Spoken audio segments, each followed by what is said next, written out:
rising like mist from the grave, gliding noiselessly through solid walls and doors. Ghosts have been woven into our consciousness for centuries. Tales of the disembodied spirits of the dead appear in folklore around the world, and ghost stories have made their audiences shiver from earliest times. We don't know what happens to us after death, but most of us like to think that some essential element of our personality persists. Some would even believe we are transmuted to spirit form.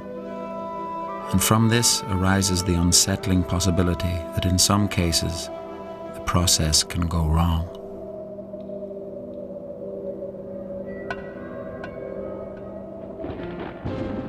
There are as many sorts of ghosts as there are human societies, but there are also striking similarities between ghosts in different countries and centuries. Sometimes the ghosts are of well-known people and are instantly recognizable. The ghost of Abraham Lincoln is often seen at the White House.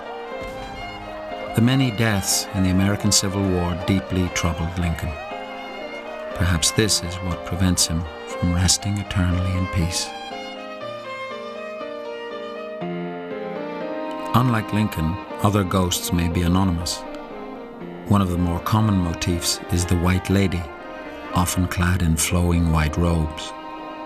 In Russia, the Rusalka is the ethereal ghost of a drowned woman, seen haunting rivers and lakes. There are various explanations for her presence: a desperate love affair, a tragic accident, murder, but all involve powerful emotions and deep passions that have caused her soul to be trapped forever at the scene of her death. The Rusalka is not frightening, although her appearance may cause alarm. She has even been said to help lost travelers and fishermen in difficulties. Although some ghosts are comforting or consoling, most are quite literally chilling experiences. The air temperature plummets when a ghost appears. Witnesses have a variety of reactions. Terror is a common one, as is shortness of breath, and many experience the classic sensation of hair standing on end. The ghosts themselves come in many shapes and styles.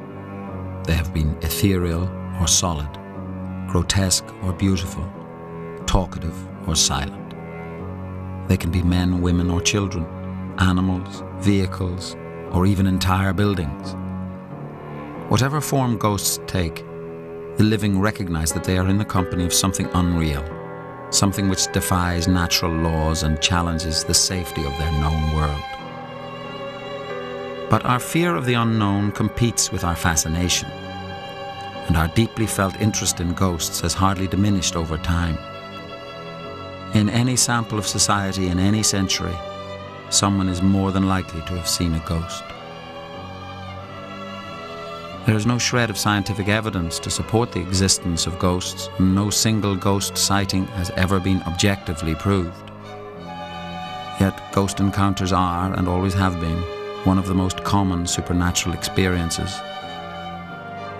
Since earliest times, sincere personal accounts describe an unshakable conviction among thousands of individuals that they have indeed seen a ghost. In the words of Samuel Johnson, written more than 200 years ago, "All argument is against it, but all belief is for it."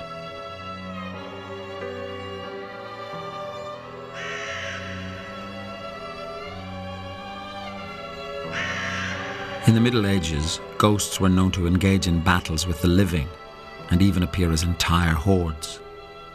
Few things could be more unnerving than the unstoppable band of thundering ghostly horsemen which swept across northern Europe as the Wild Hunt. Led originally by incarnations of Norse gods, the Wild Huntsmen terrified those who saw or heard them. The Wild Hunt is an ancient Scandinavian legend which has been commonly believed in a large area of northern Europe. And the story is that the Wild Hunt derives from the belief that the god Wotan occasionally paid visits to the earth, accompanied by a retinue of huntsmen, horses and baying hounds. And his object in visiting the earth was to abduct souls and take them back to Valhalla. Sightings of the wild hunt declined during later centuries as Christianity spread across Europe. But the horsemen still make an occasional appearance, leaving in their trail scenes of waste and devastation. It is said that if a person is unfortunate enough to hear the sound of the wild hunt, and above all to see the awful sight, that he or she will not live very long to survive and tell the tale. The riders of the wild hunt are vivid evidence that it is not only humans that can take ghostly form.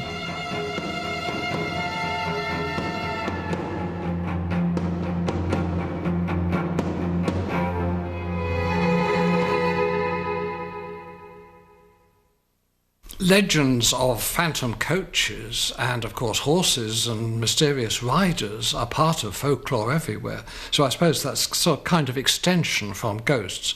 After all, we talk about ghosts and forget that, in fact, ghosts are wearing clothes. Their clothing has obviously been somehow made ghost-like with them. And if they were riding a horse, then that horse becomes part of the ghost.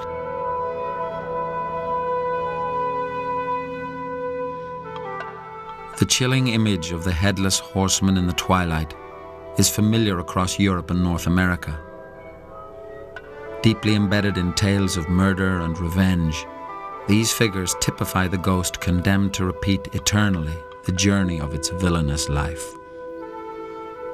They are a potent symbol of the restless ghost, unable to find peace in the grave.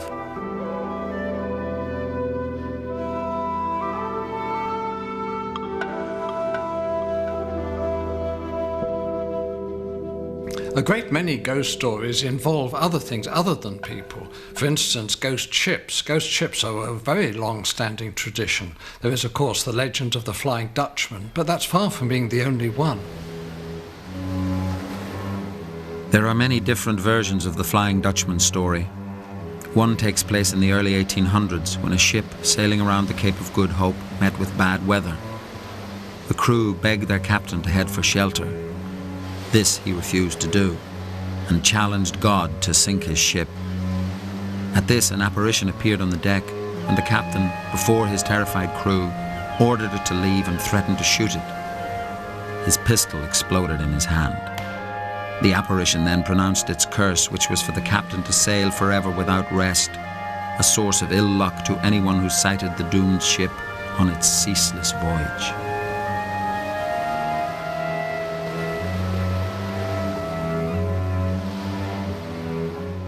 Ghosts exist in all societies around the world since the beginning of the recording of human history. Beliefs about ghosts around the world are surprisingly similar in many ways. The dead are meant to move smoothly from the land of the living to their proper place among the spirits. If this transition goes wrong, the spirit is stranded, neither one thing nor the other. There are various reasons why the process may be held up. Perhaps the spirit has unfinished business amongst the living and is unwilling to pass peacefully beyond. It's time, Michael. I can't go now. It means you linger in the shadows of Earth for all time. I can't. So be it, Michael.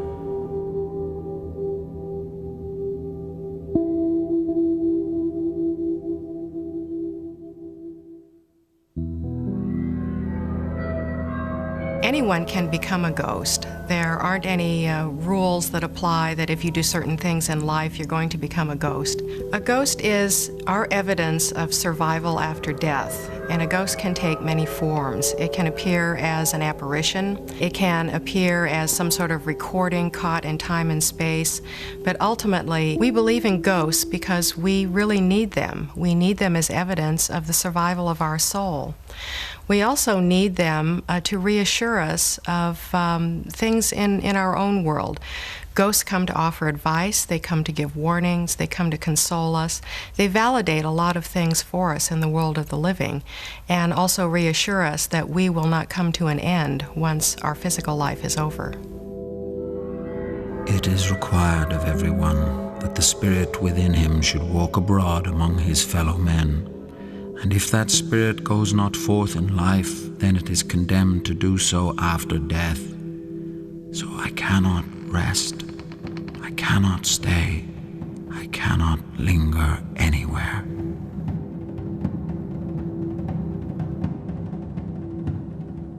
Ghosts, having the benefits of hindsight and experience, may also give guidance to the living.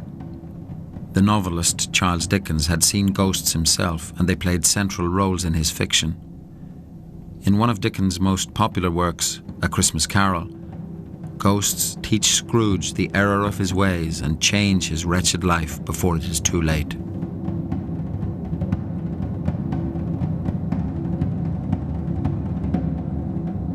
Scrooge's ghostly visitors are weighed down with chains, burdensome fetters that bind them to our world. But Dickens was not the first to use this motif. The chain-clanking ghost is as old as literature itself. In what is considered the very first recorded ghost story, the Greek Athenodorus describes the sound of rattling chains. Well, Athenodorus is the great classical investigation, probably the first classical investigation that ever took place. It's recorded by Pliny the Younger, the Roman historian, and has come down to us as the first example of a chain-clanking ghost that we know about. Athenodorus' story was a true one, based on his own experiences.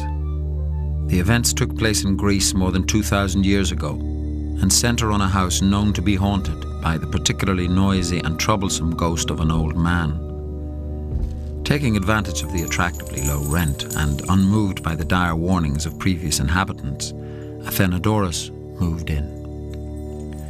Soon he became aware of the nightly chain clanking and even saw the tortured apparition. At first Athenodorus attempted to ignore it, but then, his curiosity aroused, he realized that the ghost was trying to communicate with him. Athenodorus followed the ghost into the night.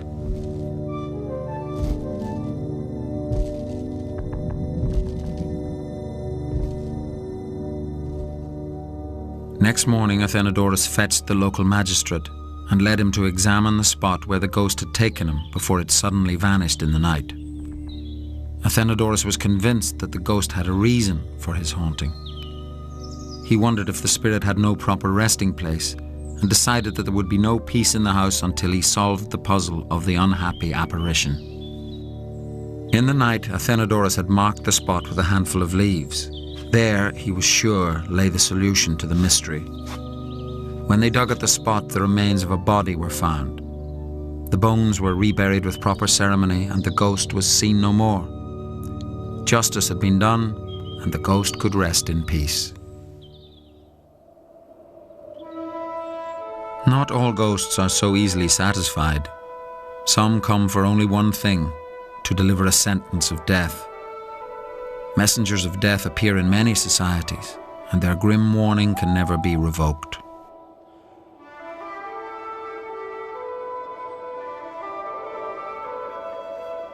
The message may come as a glimpse out of the corner of the eye, as the echo of a beautiful song, or an intolerable wail, but its meaning is always instantly clear to the doomed target.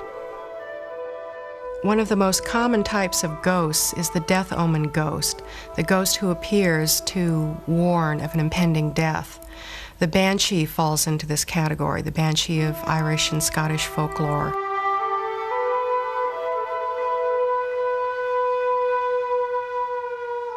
Banshees have traditionally been associated with the fairies of the forest, but unlike their sisters, they have a sinister side.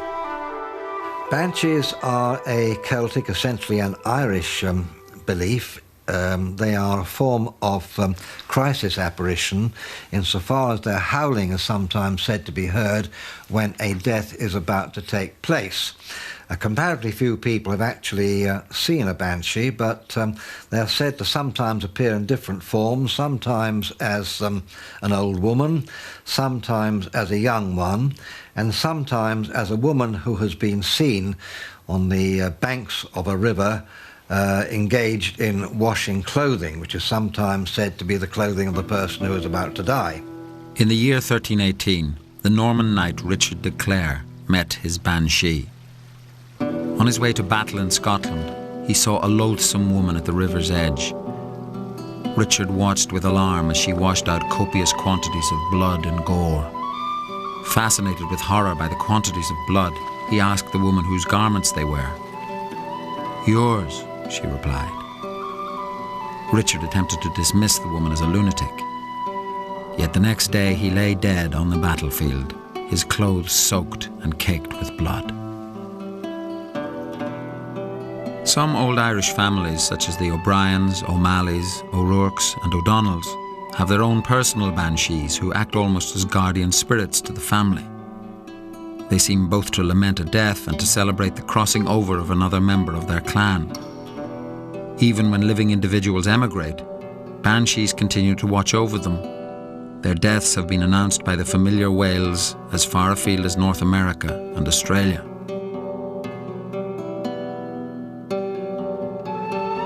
For centuries, the banshee has meant certain death, normally within days of her appearance. Family members who hear her haunting song know one of them will soon die. But for those who actually see the banshee, they know the death will be theirs.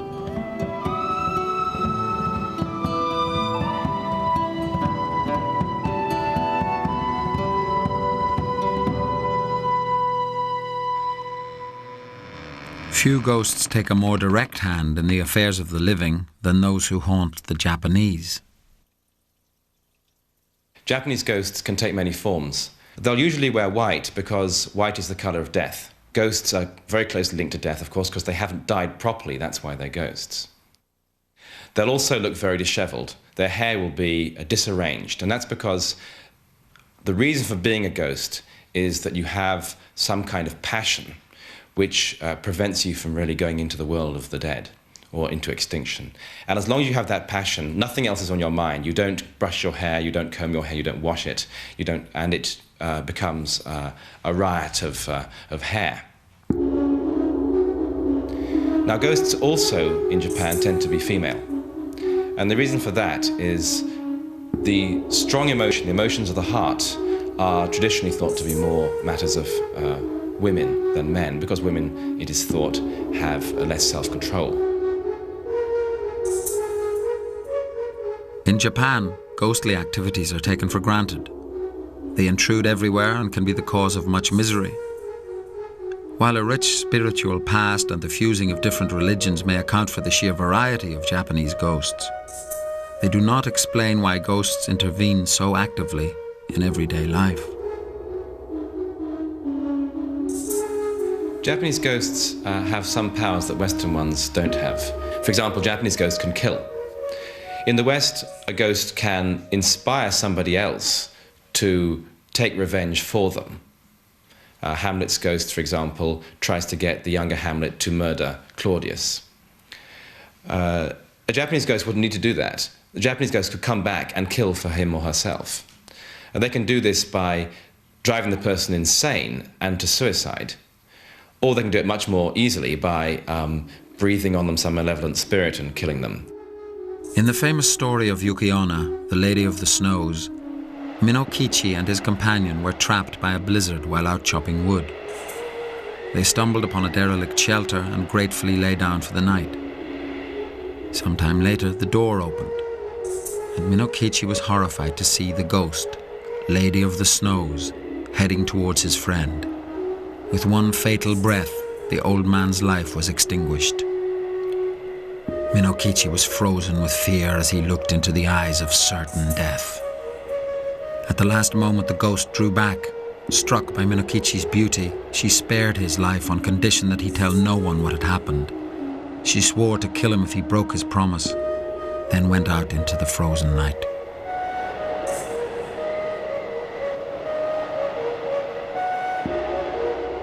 Years went by, and Minokichi kept his vow of silence. In time, he met the beautiful Yuki, and they were married. They had 3 sons and lived in happiness and contentment. One evening, Minokichi glanced up at his wife and saw the shadowy image of the Lady of the Snows upon her face. Transported back to that dreadful night, he poured out the whole story to his wife. Too late, he realized that his wife was indeed Yuki Onna. Changing back to her ghostly form, she prepared to exact her revenge for his broken promise. But again, at the last moment, she withdrew. For if she killed him, who would take care of their 3 young children? As a ghost, she couldn't. So she fled into the night, forever the Lady of the Snows.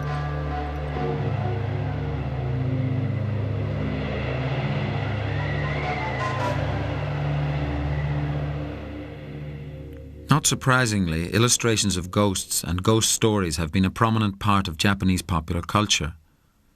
Volumes of ghost prints were greeted with pleasure and excitement in the Japanese homes of the 18th and 19th centuries, and demand for ever more grotesque and horrifying images grew on such a scale that the government became concerned and finally passed laws to curb their publication.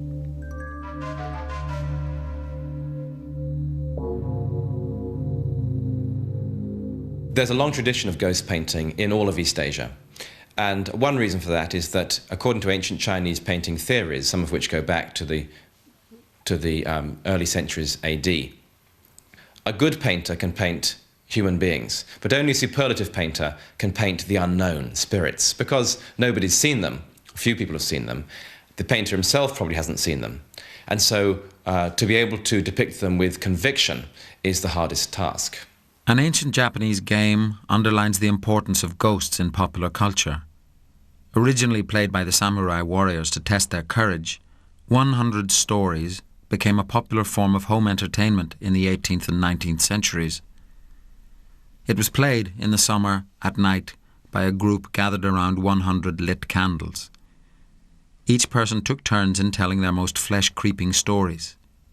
As each ended, a candle would be extinguished, and the heavily charged atmosphere of foreboding would increase. These were serious games, forbidden to children, and only the most fearless players would remain to the bitter end. The climax of the most successful games came with the last candle, at which point the apparition of a ghost would appear. In Japanese thought, it is the unhappy, uncared-for ghost which is most likely to be troublesome to the living. It is worth some effort to follow the rituals which will ensure the spirit's safe passage on their journey west to the land of the dead.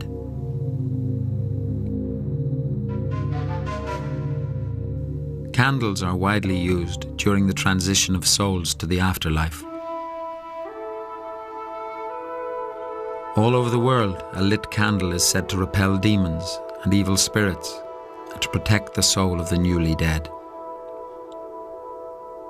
All cultures believe that it is proper and wise to treat the dead with respect. In 19th century Ireland, this was expressed by visiting and touching the corpse. There were many other rituals surrounding mourning and funerals. The correct laying out of the dead has been a feature of European culture for centuries. If everything is done properly, the living will have done all they can to ensure that the soul will rest.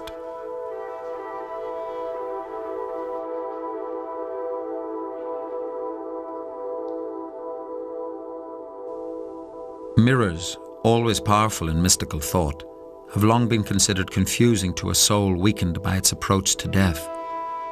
In parts of Europe, all reflective surfaces are covered as a precaution. The unsettled period immediately after death is a dangerous one. Ghosts and evil spirits threaten the deceased and close family. Charms, amulets, and religious symbols are all used as protection. The belief in the power of these ancient rituals lives on in many cultures as folklore or local superstition.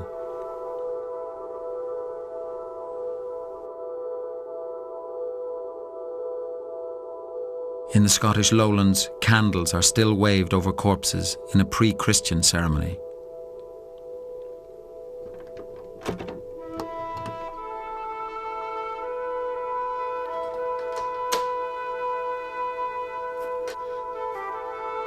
No one wants a ghost returning to haunt its old home, and there are rituals to prevent this. The corpse should be taken out of the house feet first, and preferably by the back door.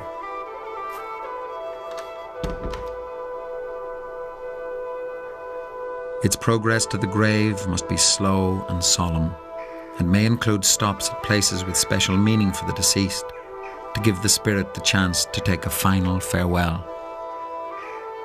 One of the most widespread burial customs, placing the favourite items of the deceased in the grave, is only partly intended as consolation. Anything which will comfort and help the spirit in the afterlife will encourage it to stay there and not return to haunt the living. The Egyptians, who had a deep fear of ghosts, made the most exhaustive provisions for the soul after death, and devoted much energy to devising spells and magical charms which equipped the soul to complete the challenging journey beyond the grave. Sometimes, too, items are placed in the grave to help keep the ghost from escaping. Not only is iron heavy, but according to some traditions, ghosts cannot pass over it. In ancient times, it was believed that if you did not have the proper burial, then your soul would be restless and would come back as a ghost to haunt the living. And burial customs differ around the world, but the idea that proper burial is necessary to ensure safety in the other world is almost universal. Special care was taken over the burial of those who died tragic or violent deaths, as these were the souls least likely to find rest. Careful consideration was also given to dangerous people such as criminals and witches. In the past, they were buried at crossroads to confuse the spirits and prevent them from returning home. Suspected vampires were impaled with a stake through the heart to put a stop to their nightly wanderings.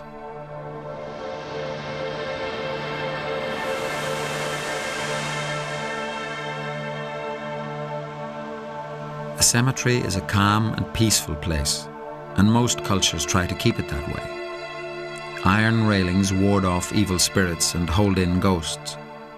Trees are also important.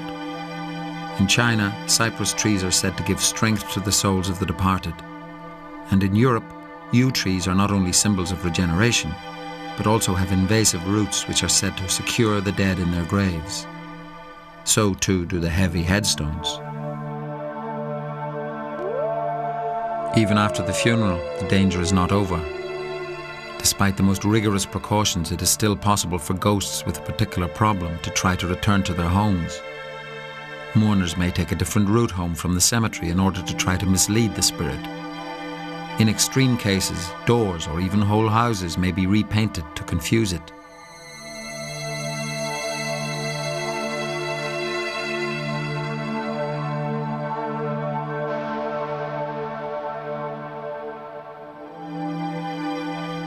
Many superstitions deal with the discouragement of ghosts. Iron horseshoes on the door help to keep them at bay, as does salt when laid along the threshold. Best of all is a flowing stream which no ghost can cross. The traditional wearing of black clothes makes the mourner harder for the searching spirits to locate.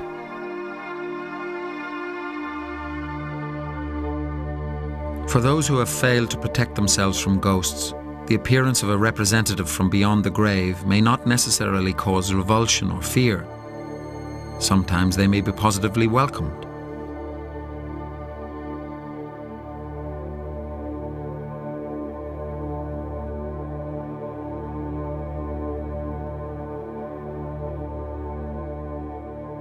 Deathbed apparitions are a very interesting category of apparition. They occur in all cultures of the world. Typically, these are ghosts of the dead who come to take away the living in their final moments. Deathbed visitors may be parents, children, spouses or lovers, someone the dying person recognizes with joy. They may appear to the dying up to 2 weeks before death if someone is having a lingering illness, or in the final hours. They provide a great source of relief to the dying. When they appear, the dying one is able to have peace, especially if they've been in great pain or torment. Takeaway apparitions are usually not visible to other living persons, but the dying may say, oh, so-and-so is here to come to take me away, and nothing is apparent to anyone else in the room. Frequently, the dying person sees scenes of great beauty, what will be the heaven to come, literally. Beautiful gardens, majestic alpine meadows, heavenly palaces, that sort of thing. The takeaway apparitions who beckon from the other side are usually loved ones who are dead, and they come to take the soul away to heaven. In fact, it's a misconception to think that people are afraid of ghosts. More likely, you are to feel reassured and, in fact, sometimes encouraged to know that your loved one is on the other side and happy and well and everything is fine. Ghosts are not only there to help in the transition from life to death, they are also said to serve as guides to the afterlife. They smooth the way of the departed by helping to orient them in the world of the dead. As with deathbed visitors, most ghostly guides are presumed to be family members, and the reunions on the other side are said to be joyous. This kind of spontaneous comfort-bringing or information-carrying ghost is one kind, but there are also, of course, the haunting ghosts, those who are associated with a particular place where they just seem unable to leave and is continually or repeatedly seen at that place. They haunt the battlements of a castle, they walk through the corridors of a palace or an abbey or something of the sort. And usually they seem to be involved in their own problem. If somebody goes up to them, they probably don't respond. They just carry on walking along with a rather sad expression on their face, obviously concerned with their own personal predicament. Since the 16th century, Clononey Castle in Ireland has been haunted by the tall, gaunt spectre of a nobleman who regularly floats in and out of the castle walls. The only clues to his identity lie in a simply marked grave just beyond the castle boundary. Buried together are the bodies of Mary and Elizabeth Boleyn, cousins of Henry VIII's unfortunate wife Anne. No one knows how they died or why they were buried together, but it's thought that the restless nobleman may have played a part in their mysterious demise.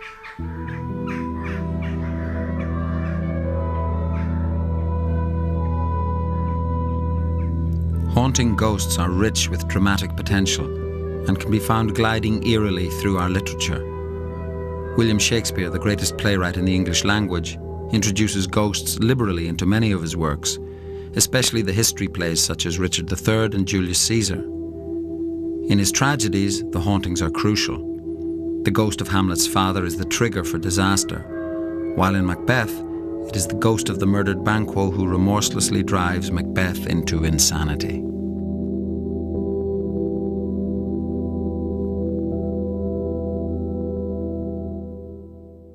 The fairy tale towers of Glamis Castle hide dark secrets.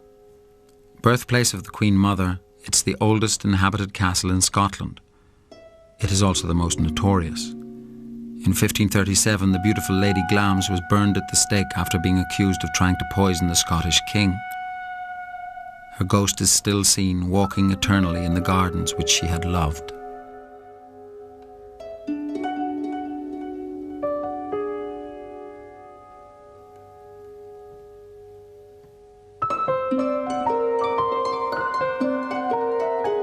Royalty is well represented among British ghosts, and several kings and queens seem unable to rest in their graves. Most commonly seen is the ghost of the tragic Anne Boleyn, wife of Henry VIII and mother of the first Queen Elizabeth. Anne's inability to produce a male heir brought a sudden end to her reign and her life.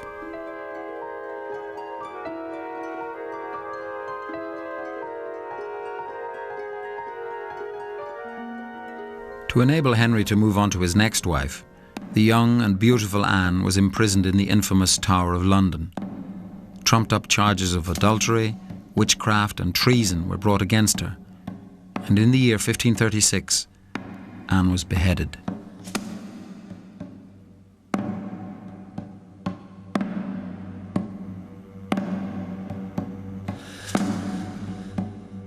Since then, her ghost has been seen in 5 of the places where she lived, including the last, the Tower of London. There, the Beefeaters, traditional guardians of the tower, have seen her in several guises. Sometimes Anne appears simply as a glowing light. More often, her spectral figure is seen walking through the precincts of the castle. But most spectacular of all are those occasions when she materializes as a gliding figure carrying her head under her arm. This unsettling sight is one of the most famous haunting images. The ghost of Anne Boleyn is also seen at several other locations. She is said to haunt her childhood home at Blickling Hall, as well as her favourite royal palace at Hampton Court. At these places her ghost seems more at ease. Rarely is she seen in her headless form. Instead, her ghost walks quietly through gardens and courtyards, revisiting the scenes of her happiest moments.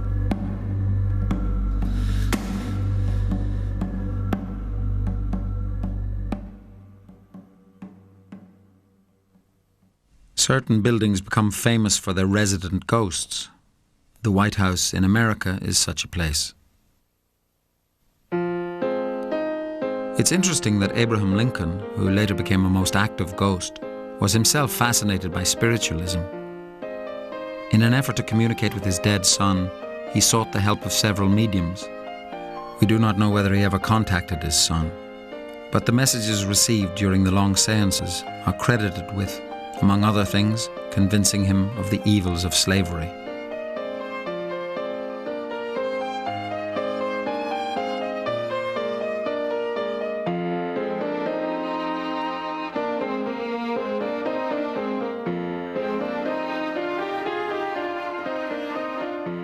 Mediums became popular with the advent of spiritualism, which began in the late 1840s, and it swept across America and went across the Atlantic to England.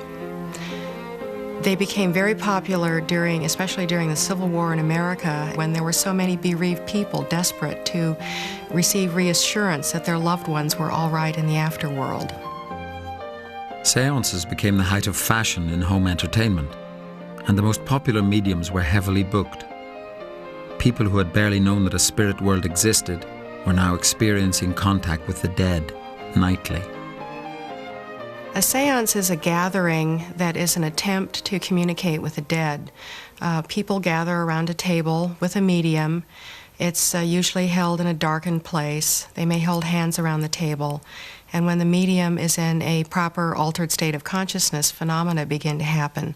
This may include levitation or table tilting, movement of objects, appearance of strange objects, supports, and messages from the dead. Sometimes materializations occur at seances. These would be the alleged appearance of a ghost itself. A medium could get a direct message from a spirit and speak it, or go into a trance and have his or her body used as a vehicle for a spirit to speak.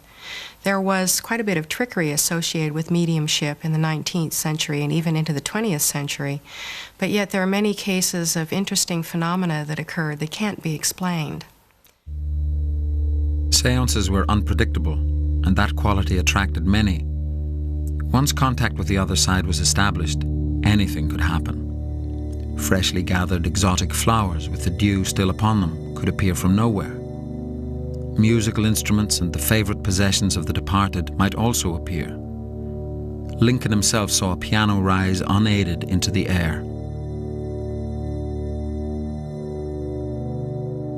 Perhaps it was his sensitivity to spiritual matters that led Lincoln to have 2 marked premonitions of his own death.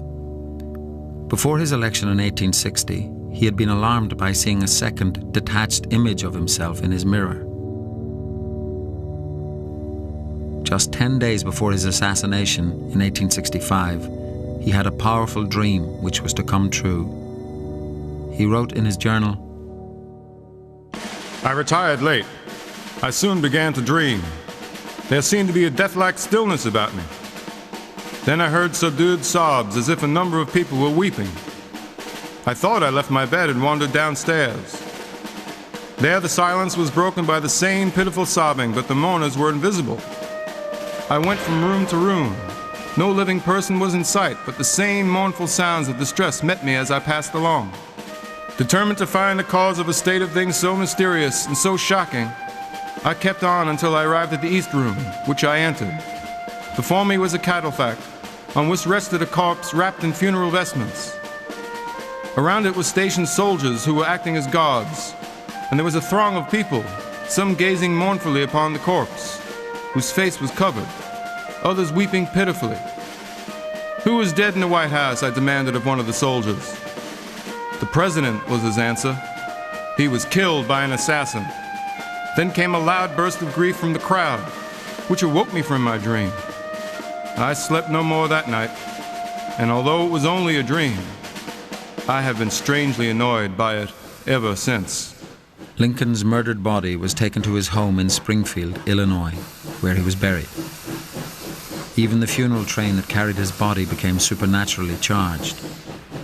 It's said that each year at midnight on the anniversary of his assassination, a phantom funeral train retraces its journey across America.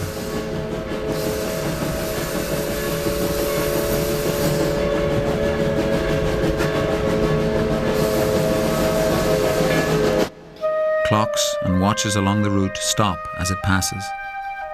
The train makes no noise and never arrives at its destination.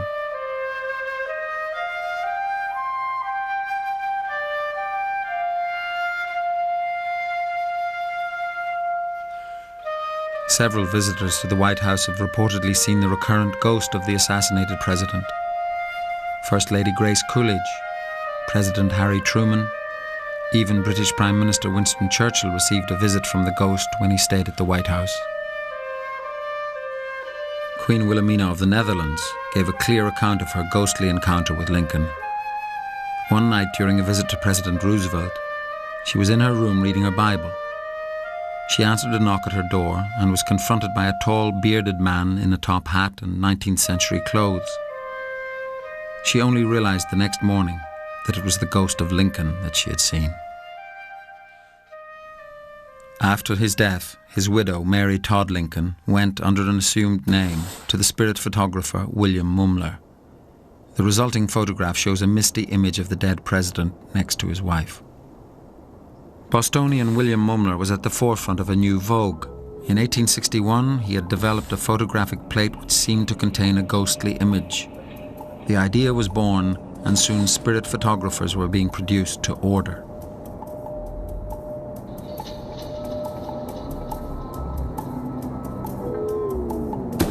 Almost as soon as the camera was invented, it was being exploited in all kinds of ways, and one of the most dramatic was to photograph spirits of the dead. This was the kind of proof that people were looking for, and at last it seemed that, thanks to the camera, they were going to obtain it. And the result was you got a great number of people producing trick photographs in which ghostly spirits were shown. Roughly what happened was that the sitter would sit down in front of a camera and the photographer would take a picture. Apparently there would be nobody else in the room, but when the picture was developed, lo and behold, there would be a sort of amorphous shape in the corner of the picture on which a face could be discerned. The fact that the same face turns up over and over again in lots of different pictures and was identified by lots of different people as their relative and not anybody else's is beside the point. It convinced a great number of people. Even when the famous French photographer Bouguer was exposed as a cheat, a great number of people went on believing that they had really received evidence of the survival of their relatives due to this photographic process. Very few of the spontaneous photographs of ghosts are convincing. One of the rare exceptions is the Greenwich ghost. Here we have a picture which was taken in a known place by a known person on a known date, and it shows, apparently, a ghostly figure on a staircase where no figure was actually seen. The camera was not the only kind of device to be used to try to establish the existence of ghosts on a scientific basis, but the best known, of course, is the planchette, which is a simple device where you rest your hand on a small platform of wood on which a pencil is fixed, and the pencil apparently writes messages, and these are allegedly dictated by the spirits of the dead. So this is a form of communication which is supposedly independent of any human contact. In the 19th and early 20th centuries, a series of machines and devices were invented to try to make direct contact with the spirits. No matter how simple or elaborate, they all were intended to bypass the need for a medium. None of them improved on the Ouija board.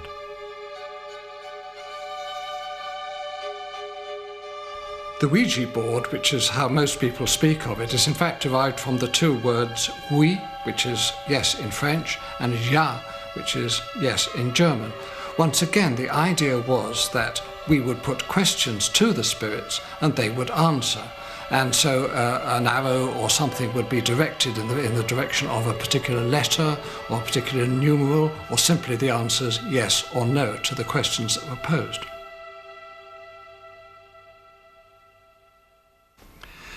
Many skeptics would say there's no such thing as a ghost. And in a strictly scientific sense, you'd have to say there is no proof. No definite, absolute, certain, 100% proof. What we have is testimony.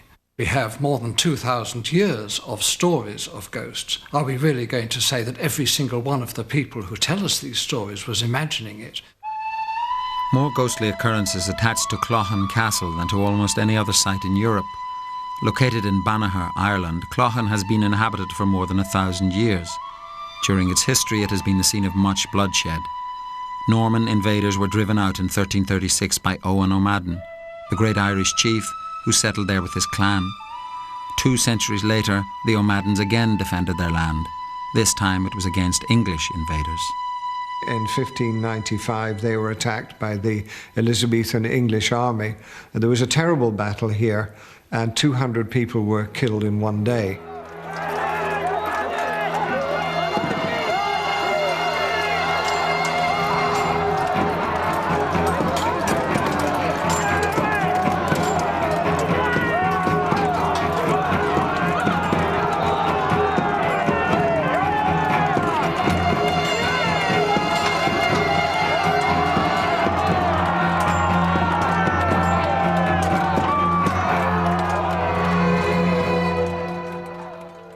I started at the top, came down the spiral staircase, locking the doors as I went.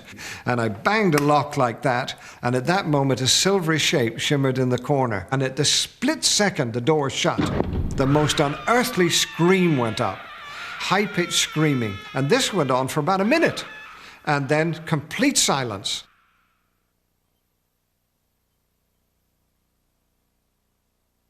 You see, I was standing where 46 people were executed, thrown off the top in 1595. I was actually standing on some of their graves. Sometimes the ghosts of Cloughan did more than scream.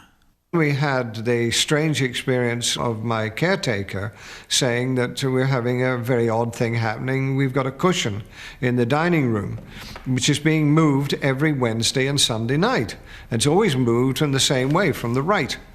He went round taking photographs, and he took one of the cushion and the settle where the cushion was, and thought nothing more of it. So when the picture came out, there was this figure kneeling in front of the settle with his right hand on the corner of the cushion that was always moved. I believe that traumatic experiences imprint something on the walls in a form of energy. And if someone is sensitive enough, or the circumstances are right, that can bring it back. But beyond that, I believe that when people die, they continue to exist on another level. And in certain circumstances and in certain places, they are able to appear to us. And I believe that this is one of those places. People definitely do not die. They can return if they wish to return. I don't think that when I die, that I will be gone completely. I think that if someone starts mucking around in this place and I'm in some other form, I'll do my best to remind them of the fact that they shouldn't be doing it. Who knows?